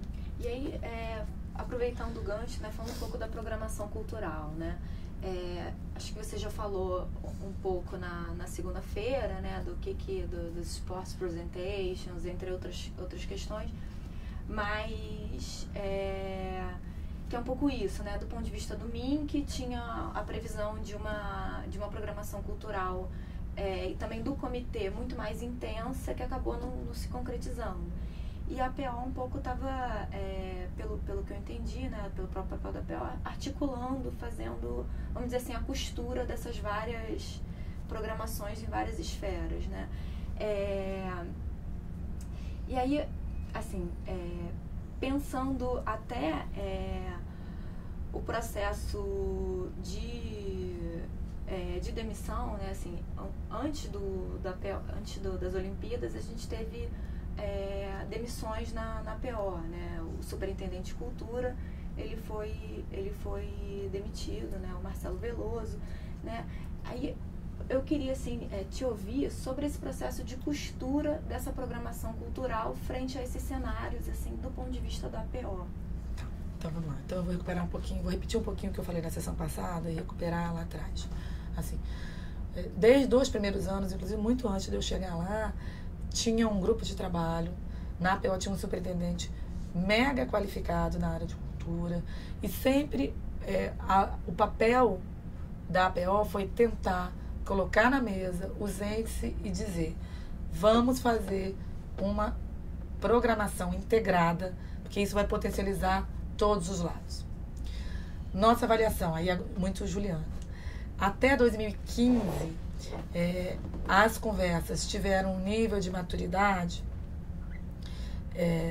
que não, naquele momento, e era natural, e era isso mesmo, não tinha um nível de decisão, que assim, bom, a prefeitura fala assim, a minha programação é essa, nós podemos, aí o governo do estado bota a programação, e a gente vamos ver como é que a gente integra, como é que a gente potencializa um palco do outro, como é que a gente não briga entre a programação, não dá pra gente ter 2 grandes shows acontecendo um do lado do outro. Então, assim, a lógica da integração e a lógica de todo mundo sentar na mesa era justamente pra gente potencializar o processo e criar uma grande programação única, claro, cada um valorizando as suas marcas e fazendo os seus perfis.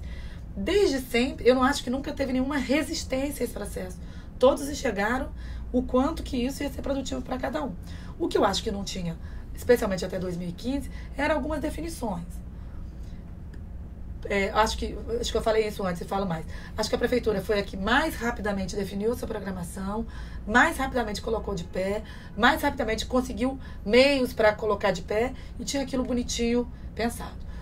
O comitê, aí é uma opinião pessoal, tinha uma proposta de programação, algumas coisas ao longo até dos eventos testes foi sendo colocado, mas acho que em função da crise econômica que foi se agudizando para eles, do ponto de vista do orçamento deles, acabou que algumas programações previstas para eles foram sendo cortadas e aí ficou a programação de maneira limitada e ele só potencializando algumas ações. O governo federal, só a partir do finalzinho de 2015, que começou a ter mais clareza do que ia fazer do ponto de vista de propostas. Então, em janeiro, se eu não me engano, de 2015, criou as condições para colocar uma programação de pé, fez uma descentralização de recursos, quer dizer, publicou uma portaria de 85 milhões, porque também não adianta você ter ideias maravilhosas e não ter recursos para colocar. Então, acho que o final de 2015, eles pensaram uma programação, em janeiro, criaram as condições para essa programação estar sendo, enfim, viabilizada. E na lógica do Ministério da Cultura, o que eles fizeram foram várias descentralizações para as vinculadas, para a Funarte, para a Casa Rui, para várias vinculadas deles mesmos. E a ideia é que, ao longo do primeiro semestre de 2016, essas ações pudessem ser efetivadas.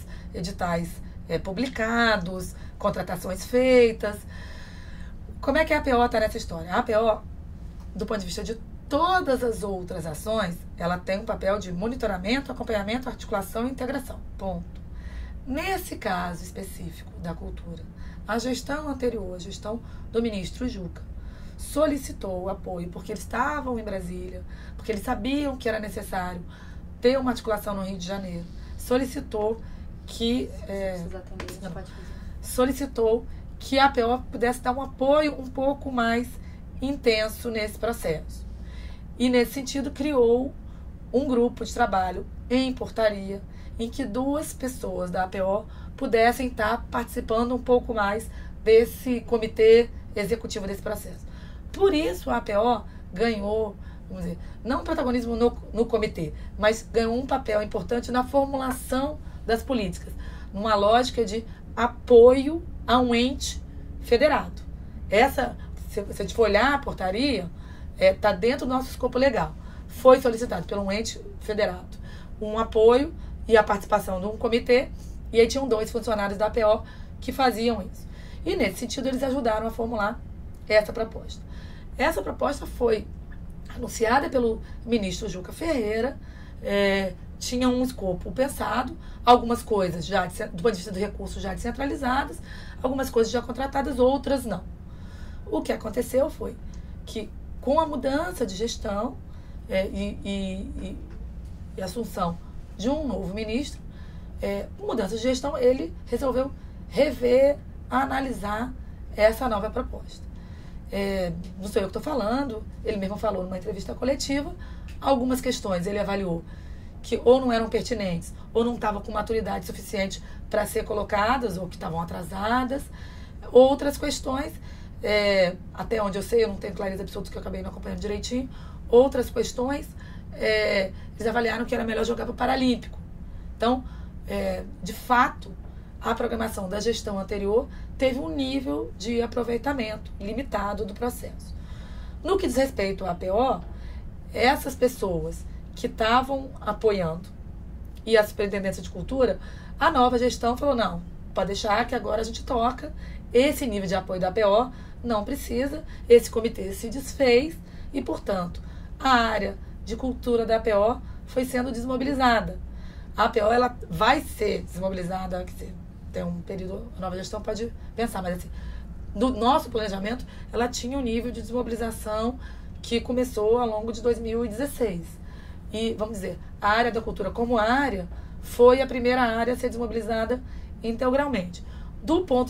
Nessa perspectiva de que a formulação de uma proposta estava feita, a gestão nova do Ministério da Cultura, de alguma forma, acatou o que ela achava que naquele momento era pertinente, e aí a gente iniciou o processo de desmobilização da APO pela parte da cultura.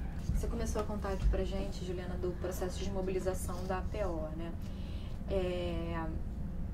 Bom, de maneira final, a APO está prevista para ela ser desmobilizada no todo até 2018, né? A lei permite a desmobilização até 2018, podendo ter algum tipo de renovação até 2020. Isso. Então, mas o presidente interino Michel Temer, ele já deu, vamos dizer assim, indicações de que poderia desmobilizar ainda esse ano, né, logo após os Jogos Paralímpicos, a APO, né, ou seja, poderia encerrar as atividades da APO porque não vê mais sentido dela continuar funcionando. E é justamente nesse momento, né, pós-Jogos Paralímpicos, que você está dando conta, né? Que você, eu digo assim, que se dá conta do uso do legado. Eu sei que vocês já fizeram, né, o planejamento do uso do legado, mas eu queria entender de você, assim, do ponto de vista da Juliana, diretora, né, da APO, o que essa questão significa na rotina de atividades previstas pela APO. Tá. Então, assim, falei um pouco para vocês que os nossos chefes são o Conselho Público Olímpico, no qual tem um assento o representante do governo federal, do município e do estado. Nas últimas reuniões do Conselho Público Olímpico, a sinalização, quer dizer, a tarefa que eles nos deu foi a gente fazer um planejamento em que a APO fosse desmobilizada até dezembro de 2016. Essa era uma conjuntura daquele momento. Nós nos organizamos para isso, do ponto de vista das tarefas legais que a gente tinha que fazer. Desculpa te interromper, essa última reunião foi... Tem que olhar no site, se eu não me engano. Mas foi nessa última reunião que... na verdade, em várias reuniões, em todas as atas que estão no nosso site, desde dezembro, o Conselho Público Olímpico vem sinalizando para o término da POC em dezembro de 2016. E nessa última, os conselheiros reafirmaram essa posição, que é uma posição daquele momento, é uma posição de gestão. A mudança pode acontecer a qualquer momento, que é uma decisão de gestão. Nós nos organizamos para isso, para cumprir essa tarefa. Então, do ponto de vista de relatórios, do ponto de vista de questões formais, nós estamos fazendo esse processo. A minha diretoria está preparada para cumprir esse calendário. E eu, pessoalmente, mais do que a minha diretoria está preparada, me organizei pessoalmente para isso. Eu sou da universidade, já existe uma decisão que eu voltarei para a universidade independente. Aí, nesse caso, é uma decisão pessoal da gestão que venha e que, eventualmente, possa prorrogar para 2018, 2020, 2000, que for o processo. Mas aí são outros 500, aí tem a ver comigo. O que eu acho que também está nos jornais e também não dá para a gente ignorar é o seguinte: na semana retrasada, teve uma indicação do presidente Temer, do atual ministro Calero, de assumir a presidência da APO. Então, tem uma sinalização de um novo presidente. Então, ter um novo presidente significa possibilidade de mudança de gestão. É muito natural. Então, acho que com a vinda do atual ministro Calero, se consolidar a presidência, assim, enfim, pode ser que repense. A lei permite ir até 2018 e ir até 2020. O que precisa, eu acho, é justificar a importância. O que tem sido dito, acho que, enfim, nos jornais, é que, eventualmente, se a APO for além de 2016, provavelmente vai ser para ter algum tipo de ação que tenha a ver com o legado. Porque o que está previsto na lei hoje, de entrega dos jogos, de atualização de matriz, já não vai ter nenhuma razão de ser. Então, provavelmente, talvez a APO tenha que se ajustar e se reformatar para fazer algum tipo de acompanhamento do legado. O que eu posso dizer para vocês é que eu tenho uma convicção, e acho que a maioria do corpo técnico jurídico da APO, que do ponto de vista do que a lei diz hoje, no que diz respeito ao legado, que é a entrega do pool, nós cumprimos o papel. O que não significa que, do ponto de vista de gestão, não se possa fazer ajustes que podem, inclusive, ser necessários, desejáveis e que estão colocados. E você acha que existe possibilidade, por exemplo, de órgãos de controle, de fiscalização, pedirem revisão do planejamento do uso do legado, do documento? Então, eu não sei se é exatamente uma revisão. A gente entregou recentemente, eles vão apreciar. Revisão, assim, um ajuste, na verdade. Eu acho que eles podem fazer contribuições, podem pedir explicações, podem pedir detalhamento. Acho que a gente tem... falei um pouco... se teve uma editoria que acompanhou muito de perto o nosso trabalho, é essa editoria de legado. Então, eles viram passo a passo todo o nosso trabalho. Eles tiveram acesso ao relatório 1, tiveram acesso ao relatório 2, tiveram acesso a todo o nosso esforço. Então, eu acho que algumas coisas que eles já vinham recomendando, eles já vinham recomendando no processo e a gente procurou contemplar. Agora, é claro, explicações, detalhamento, ou inclusive críticas, são sempre passíveis, pode ser que seja colocado. Mas eu não sei, eu não acho necessariamente que é isto que vai justificar a permanência ou não da APO do ponto de vista do pool. A permanência ou não da APO pode ser justificada pela necessidade de outro tipo de monitoramento e acompanhamento do legado como um todo, e não necessariamente do pool, porque eu acho que realmente do pool a gente ou se encerrou, são ajustes formais que têm que ser feitos. E Juliana, qual era a relação da sua diretoria, né, a sua relação da sua diretoria como um todo com o Conselho Público Olímpico? Os diretores, tirando o diretor executivo, não participa do Conselho Público Olímpico, eu não participava, mas todas as propostas, deliberações, a gente aprovava em diretoria e a gente participava. Então, assim, toda a preparação das reuniões do CPO, a gente fazia em reunião de diretoria, todo o material e conteúdo a ser aprovado, a gente fazia. Então, assim, por exemplo, o CPO tem que aprovar a atualização da matriz, a proposta de atualização. Quem montava a proposta de atualização era a diretoria como um todo. Tinham ações ali que eram da minha diretoria, tinha ações que eram de outras diretorias. Então, assim, do ponto de vista de conteúdo, a gente participava de maneira absoluta, mas nas reuniões do CPO só participa o presidente e o diretor executivo. E a diretora executiva, no caso, da Lígia. Independente das reuniões, vocês nunca tiveram um contato direto, né? Sempre intermediado através da direção executiva. Sim. E da presidência. Tá. Agora, para a gente se encaminhar um pouco para esse balanço final, né?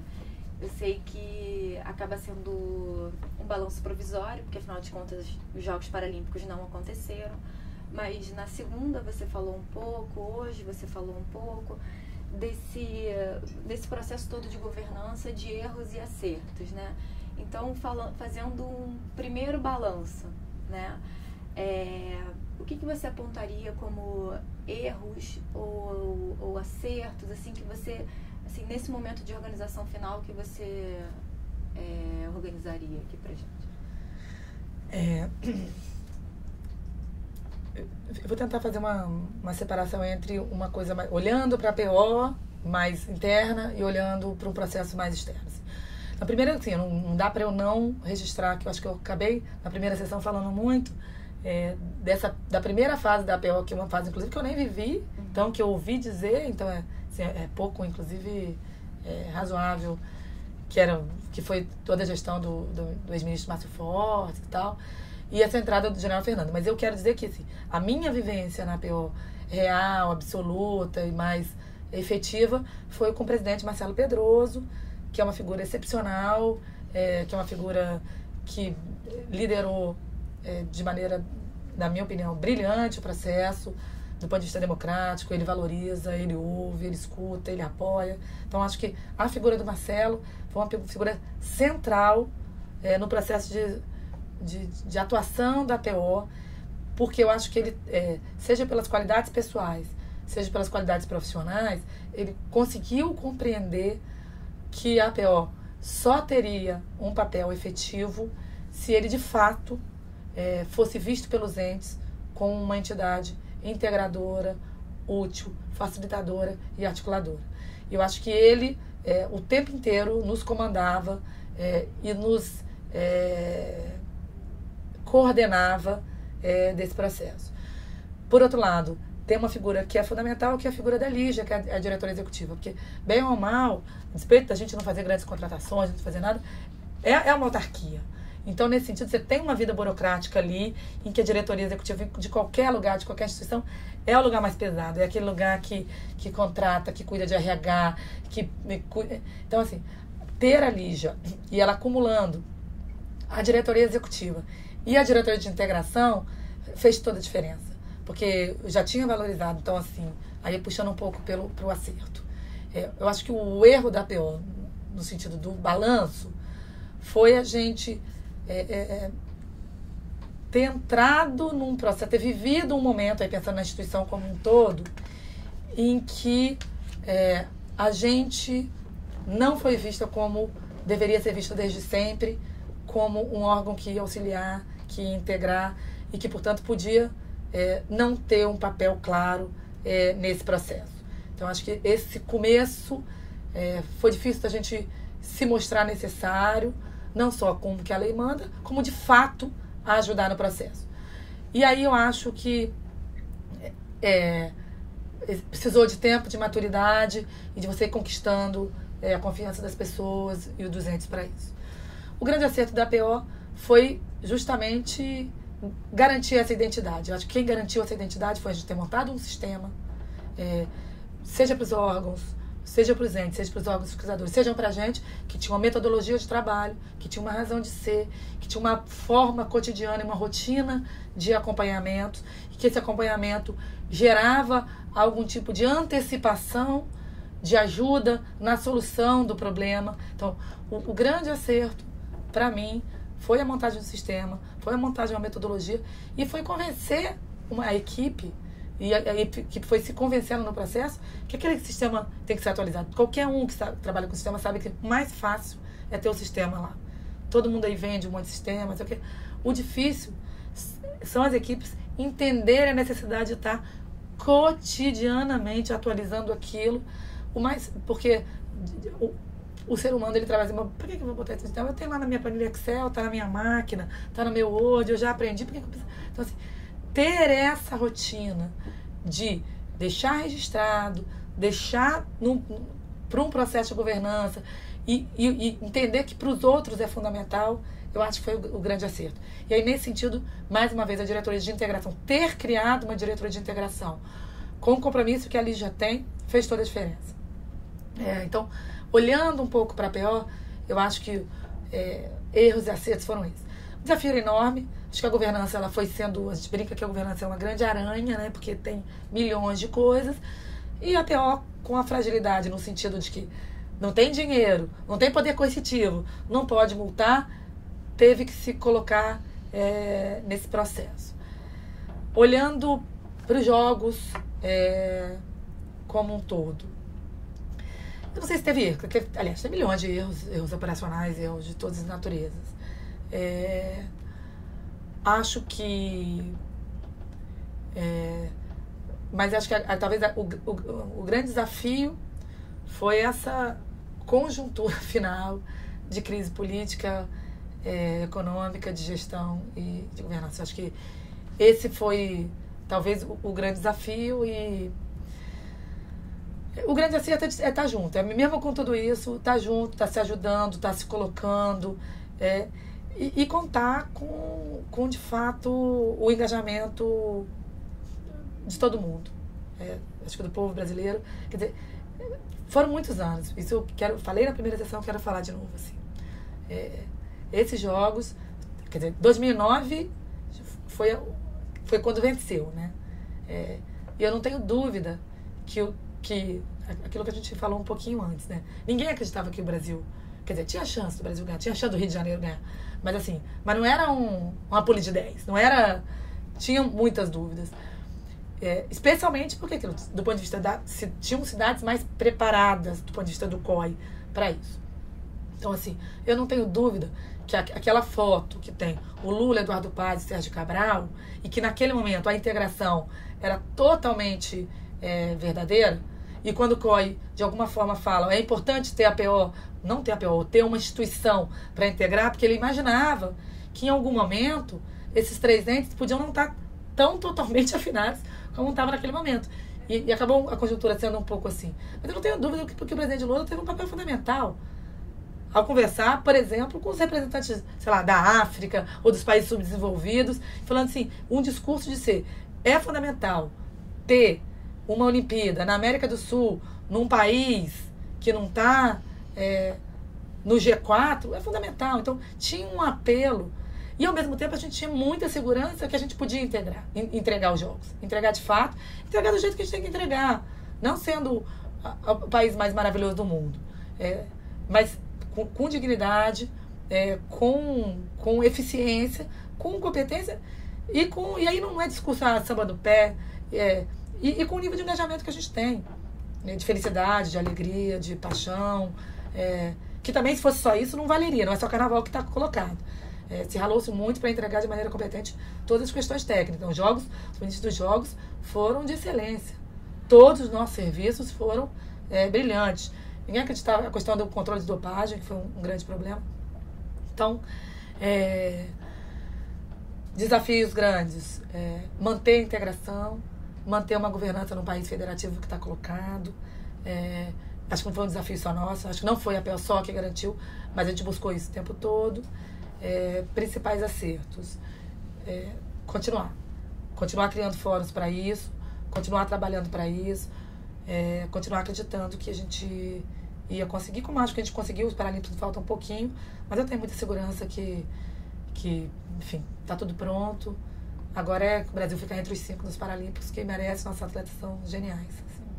Na verdade, ia ser a última pergunta, as últimas perguntas, mas me ocorreu mais uma, né? Não querendo abusar demais do seu tempo. Tô adorando. Vocês explicaram um pouco pra gente, quando a gente foi na PO, né, como é que se estabelecia, vamos dizer assim, o cálculo do risco, o risco que a gente viu que existe lá no sistema, né, e que tinha o momento, se eu não estou enganada, né, se a minha memória não está me dando nenhuma rasteira, né, o amarelo e o vermelho que um pouco davam um alerta de que aquela questão poderia ser crítica, né. Então, e esse cálculo não é tão objetivo, depende, né, de um grau de subjetividade e avaliação do gestor, do técnico, enfim. Como é que foi esse processo de amadurecimento para chegar numa avaliação mais homogênea? Então, por isso que eu falei que, na verdade, não é muito fácil fazer com que as pessoas, que a equipe se mobilizasse para isso. Tivesse preparada, tivesse amadurecido. Porque o fácil é a receitinha do bolo, que qualquer metodologia de projeto tem lá. Probabilidade, com intensidade, com impacto, que geralmente é essa receita, né? Você vai de 1 a 25, a probabilidade que aquela coisa aconteça, e de 1 a 25 o impacto, que você pode ter uma coisa que, com certeza vai acontecer, ou que tem um risco muito alto de acontecer, mas o impacto nos jogos é nenhum, então não tem por que eu botar vermelho. Outra, que a chance de acontecer é muito pequena, mas se ela acontecer vai ser uma tragédia total, portanto o impacto é muito grande, aí você faz esse nível de coisa. Então, assim, a gente precisava, de uma maneira geral, a gente tem técnicos qualificados na PO, que tem esse cuidado, mas eles precisam padronizar. Então, por isso a gente tem alguns cuidados. Por isso o técnico, ele dá o parecer dele, a gente respeita o parecer dele, mas você tem que ter uma validação do diretor, você tem que ter uma validação do presidente, especialmente quando está em vermelho. Então, quando entra para vermelho, a gente leva logo para uma reunião de diretoria e fala: de fato é vermelho, assim, chama os técnicos, pede eles para explicar, vê o impacto disso, vê se a gente já fez todas as análises, se a gente levou em consideração tudo, ou se parte daquilo não é um desconhecimento da nossa parte, se a gente está faltando informações, porque não vale botar vermelho porque, mas eu não sei. Não. Se a gente fez todas as articulações necessárias, eventualmente se o técnico chega e fala: não, eu não consegui informação mesmo, ou os diretores ou o presidente falam: não, vou ligar para o prefeito, vou ligar para, sei lá, vou tentar ver se é isso mesmo, antes da gente tomar qualquer medida um pouco mais drástica, que é fazer o que prevê na nossa metodologia, que seria um aviso de risco. O aviso de risco é mandar para o ente e falar: olha, você está com clareza exata que essa situação você está vivendo?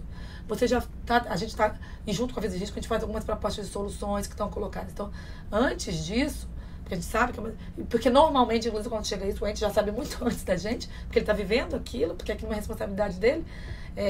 Mas o nosso interesse não é registrar, tirar o nosso reto e falar: fizemos um aviso de risco. Falei que ia dar confusão. Ao contrário, é de fato trabalhar e ter todos os cuidados que estão colocados. Então, assim, não é simples, não. Treinamos bastante, fizemos muitos workshops.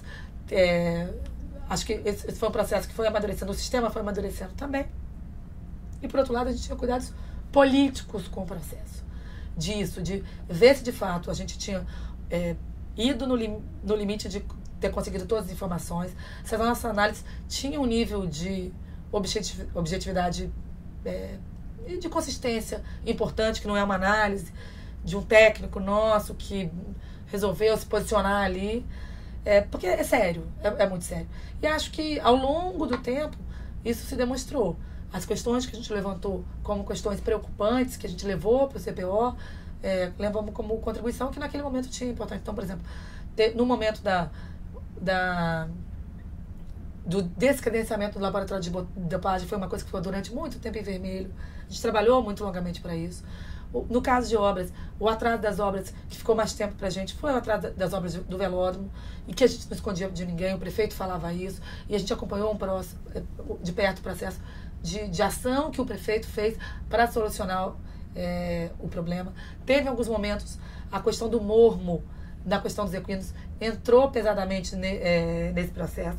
Durante muito tempo, enquanto não se definia a questão de quem ia financiar a energia temporária, isso ficou em vermelho. Então, assim, são riscos que não eram novidade. A gente não quer tirar...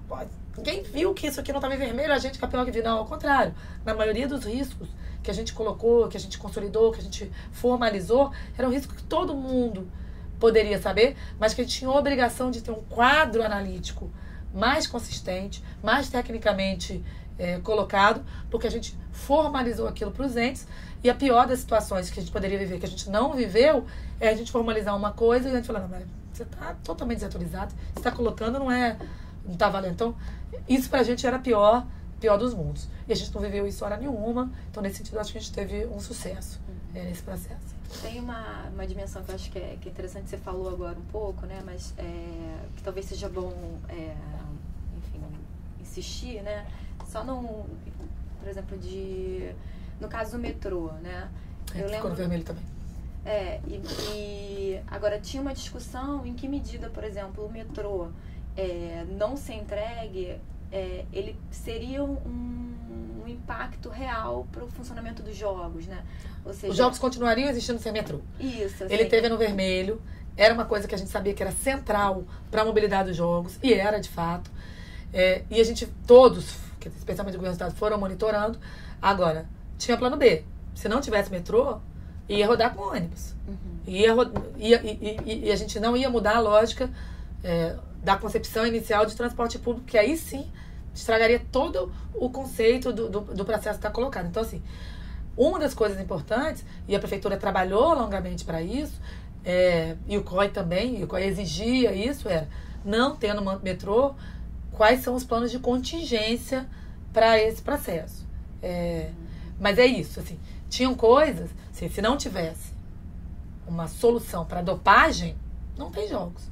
A solução não precisava ser só o laboratório da UFRJ. Poderia ser mandar as amostras para o... Então, na maioria das vezes, em algumas situações que tinham em vermelho, uma das coisas que a gente trabalhava junto com os entes é plano de contingência. E aí tinha, assim, bom, se até tal data isso não for resolvido, a gente vai ter que ativar a contingência. Então, por exemplo, enfim, é isso, a coisa do laboratório é isso. Teve um determinado momento que se pensou em levantar custos para ver o que significava ter que mandar as amostras lá para fora. Claro que a gente sabia que ia ser, do ponto de vista, uma tragédia da imagem, porque era um dos legados que a gente prometeu, um dos compromissos de candidatura, se gastou dinheiro à beça com o laboratório. O laboratório não ser credenciado ia ser um fracasso absoluto, um mico total. Por isso, esse era o plano A e A. Mas a gente foi lá medindo. Então a gente sabia que março era uma época importante. Se em março a UADA desse pau, a gente teria tempo de eventualmente contratar. Claro que isso ia ter vários impactos, porque você gastou dinheiro com o laboratório e como é que quem ia pagar esse outro custo, tinham impactos que a gente de longe queria desejar ele, e acabou não acontecendo mesmo. Mas acho que esse é um processo de governança, porque assim, não poderia ter jogos sem dopagem, diferente do metrô. Juliana, não sei se você gostaria de ressaltar, de falar mais algum aspecto que porventura a gente não tenha perguntado, enfim. Não, eu quero terminar como eu comecei. Primeiro eu quero agradecer, quero dizer que para mim é uma super alegria, uma honra estar aqui fazendo parte desse coletivo de depoentes. E quero valorizar o trabalho de vocês. Assim, essa discussão, se tem alguém que vai, ou se tem instituições que vão fazer a diferença no processo de memória, de registro histórico, dessa coisa que é inédita e que, enfim, pelo menos para a minha geração, que eu tenho certeza que eu não vou ver outros jogos no Brasil, são vocês. Eu acho que vocês tiveram essa percepção, vocês tiveram essa capacidade, vocês estão trabalhando duro para isso. Então, quero parabenizar a Fundação Getúlio Vargas, quero parabenizar a Casa Rui, dizer que esse de registro de memórias, esse trabalho de vocês, essa seriedade que vocês estão trazendo, acho que vão fazer a diferença para o futuro aí. E acho que, mais do que isso, o registro de vocês vai possibilitar um campo de pesquisa que é meio inacreditável. Acho que vai ter um boom de pesquisadores que vão trabalhar nisso e que muitas dessas questões que a gente vai estar colocando aqui, que ao longo do processo os depoentes vão estar colocando, elas vão ser desdobradas num campo enorme e fértil de pesquisa. Parabéns para vocês. Fico feliz de estar participando desse processo. Bom, queria mais uma vez também te agradecer, assim, não só pelas suas palavras, mas também pela sua disponibilidade, assim, não só nas entrevistas, mas ao longo de todo esse processo. A gente continua em contato, em diálogo. Dizer assim que vejo o roteiro amplamente contemplado e qualquer outra questão a gente... Super à disposição. Vai ser uma Muito alegria. obrigada, então. Obrigada. Obrigada.